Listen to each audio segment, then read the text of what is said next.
오늘은 6부 오프닝과 엔딩에 대해서 분석하는 시간을 가져보겠다. 이 분석은 내 뇌피셜일 뿐 무조건 맞다고 강요하는 게 아닌 여러분들의 의견도 들어보고자 만든 영상이다. 재밌게 감상 바란다. 3부를 오마주한 6부답게 시작부터 스타더스트 크루세이더즈 최종 대결에서 디오와 싸웠던 부분부터 시작하는데 더월드가 박살나버리고 바로 스타 플래티나가 디스크에 봉인된 뒤 다음 장면에서 스피드웨건 재단의 비둘기에게 스탠드 디스크를 넘겼다. 이것은 1쿨 오프닝에서 스탠드 디스크를 빼앗겼지만 2쿨 오프닝에선 되찾아서 보냈다는 것을 연결고리로 연출한 것 같다. 중간마다 자막이 빠르게 지나가지만 아직 때가 오지 않았다. 많고 많은 에피소드들이 있는데 왜 하필 사고났던 날로 포커싱을 잡았을까? 이것에 대해 생각을 많이 해봤다. 그래서 생각을 도출해본 결과 첫 번째, 1쿨이 교도소 안에서 일어난 일이라 교도소에 들어가는 과정을 직관적으로 나타내기 위해 시작을 그렇게 했다면 2쿨은 이제 바깥에서 일어난 일들 위주니까. 두 번째, 다음 장면들이 흑백 처리된 걸로 보아 태초의 지점부터 시간상 거슬러 올라가는 연출을 하기 위해. 세 번째, 연출가가 밥 먹고 양치하다가 즉흥적으로. 조린 크루의 시그니처 포즈와 함께 각각 배경 에피소드에 해당하는 트라우마들이 백처리되어 나온다. 우선 조린은 면회인 편에 있었던 일들이 빠르게 지나가는데 자세히 보면 브로치가 떨어지기 전에는 조타로와 대립하는 조린의 모습이다. 3인칭 시점이다 보니 그냥 누가 봐도 객관적인 상황이고 정 따위는 1도 없어 보인다. 하지만 브로치를 주며 안타까운 포즈가 되었을 때는 환각에 걸려 막 깨어난 모습인데 이때 구도가 3인칭에서 1인칭으로 바뀌면서 이제 사건의 중심으로 들어왔다는 것을 강조했다. 그리고 브로치를 열어보며 부모님을 그리워한 듯한 표정을 짓는다. 이후 다짐을 하지만 당시에는 함께할 동료가 없었고 혼자 별을 바라본다. 동료들이 된 순서대로 에르메스의 트라우마부터 나온다. 에르메스의 평소 호쾌한 이미지에 걸맞게 스탠드와 함께 나올 때 모션이 복수에 성공한 듯한 움직임이다. 아나수이는 전 여친에 대한 트라우마와 무엇이든지 분해해야 한다는 강박증, 엠폴리오는 버닝 다운 더 하우스와 죽은 어머니의 뼈를 통해 트라우마를 보여주었고 마지막으로 등장하는 웨더는 어떤 배경이 구름에 가려져 있다. 즉 트라우마를 본인이 잊은 게 아닌 잃어버림을 나타낸 것. 이처럼 조린과 달리 나머지 인물들은 트라우마 속에서 본인의 모습은 단 한 번도 나오지 않는다. 전부 처음부터 1인칭 시점으로 감정을 표하고자 스스로 판단했다. 각자의 퍼스널 컬러와 캐릭터가 상징하는 것을 표현했는데 우선 조리는 본인을 상징하는 나비와 조스타 가문을 잇는 별의 반점, 에르메스는 키스의 실과 제일 중요시하던 돈, 아나수이는 차의 부품들, 엠폴리오는 야구공과 글러브, 마지막으로 웨더는 구름과 날씨 기호다. 이 중 웨더를 자세히 보면 좀 독특한데 풍향과 풍속은 일정하지만 유독 운리한 기호표가 제각각이라 웨더의 감정을 표현했다 생각했다. 조린이 혼자 등장할 때는 달이 하얀 달에 가깝다. 또한 눈에 띄는 빛나는 별은 단 한 개다. 그 다음 동료들과 함께 있을 때는 별과 달의 위치가 움직였고 달이 위상 변화를 통해 하얀 달이 되었다. 게다가 웨더의 위에 유독 빛나는 별 한 개와 그 뒤를 따라오는 별 3개가 생겼다. 내가 처음 여기서 많이 헷갈렸는데 처음엔 파란 별이 푸치인 줄 알았으나 파란 별의 색을 조린 크루와 맞춘 것을 보고 나머지 한 명의 동료가 조타로인 걸로 파악했고 녹색 별은 녹색 아기를 흡수한 푸치를 표현, 그리고 3개의 별은 디오의 3명의 아들들을 나타낸 것이다. 별에 대해 이유를 덧붙이면 달의 위치가 케이프 커네버러를 나타냈다고 생각하는데 당시 조타로는 아직 멀리 있고 푸치는 가깝다는 것을 표현한 것 같다. 후반부를 책임질 디오의 아들들과 함께 푸치가 등장한다. 물론 여기서 등장하는 순서는 리타이어 당한 역순이다.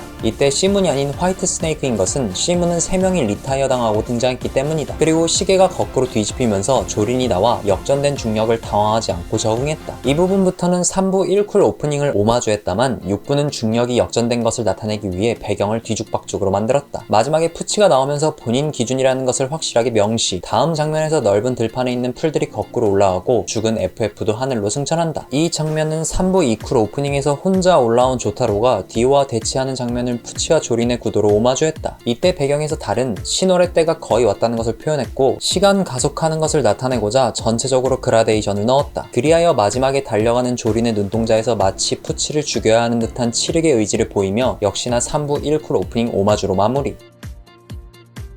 푸치가 메이드 인 헤븐을 통해 시간을 가속시켰다. 그래서 자막이 마치 지직거리는 듯한 효과로 바뀌었다. 과거가 밝혀지며 이전에 구름 속에 가려져 있던 웨더의 트라우마가 배경으로 공개되었다. 디오의 3명의 아들들의 얼굴이 전부 공개되었다. 이전에는 시계가 멈춰 있었지만 시계침이 서서히 가속이 붙어서 빠르게 돌아가는데 조타로가 등장하여 가속을 정지시켰다. 그렇게 스타 플래티나로 오라를 날려보지만 짧은 시간 정지의 시간이 시간 가속을 못 이겨서 오라를 날리다가 시간 정지가 풀려 다시 가속했다. 1부 오프닝 시작이 6부에서 거꾸로 내려가 1부까지 갔다면 여기서는 1부부터 시간 흐름으로 타고 가서 육부에 도착했다. 그렇게 정면을 보던 조린이 뒤에 나타난 푸치를 돌아보는데 이때 배경이 조스타 저택이다. 왜 배경을 여기로 했을까 곰곰이 생각해보니 태초의 시작이 조스타 가문에서 시작했다는 것을 표현하고자 푸치가 인연을 끝내버리기 위함을 표현한 것 같다. 그리고 모든 조조들의 등장인데 이것은 의지가 이어진다는 뜻 같다. 3부 오프닝 1쿨에서 조타로와 디오의 구도와 1부 오프닝에서 조나단과 디오의 구도를 합쳐서 오마주했다. 이것의 이유를 덧붙이자면 1부에서는 조나단이 디오에게 주먹을 내지르고 디오가 받아냈는데 3부는 스타 플래티나가 주먹을 내지르다가 장면이 바뀌었기 때문이다. 이후 1부처럼 결국 그 주먹은 닿지 않았는지 카메라가 위에서 아래를 똑같이 바라보고 있고 가속되는 소리와 함께 세계가 일순하면서 마지막에 3부 이쿨 오라러시 날리는 색을 6부의 색으로 바꾸며 타이틀이 3부처럼 바뀌고 브로치가 날아와 6부 최종 장면으로 마무리되었다. 조조러를 위한 제작사의 선물이라고 표현하고 싶은데 1부는 데니와 뛰어가는 조나단의 모습, 2부는 베네치아에서 조셉과 시저가 리사리사를 처음 만났을 때, 3부는 이집트에 막 도착한 조타로 일행의 모습, 4부는 모리오 초시노 등에서 조스케와 나머지 스탠드술사들의 표현, 5부는 베네치아에서 보트에 내리기 직전인 조르노 일행, 마지막 6부는 이순의 세계가 된 마지막 장면을 넣었다. 처음부터 날아간 별은 마지막에 엠폴리오에게 도달하여 의지는 조스타 가문이 아닐지라도 이어진다는 것을 표현하며 정말 조조가 마무리되었다. 끝났다.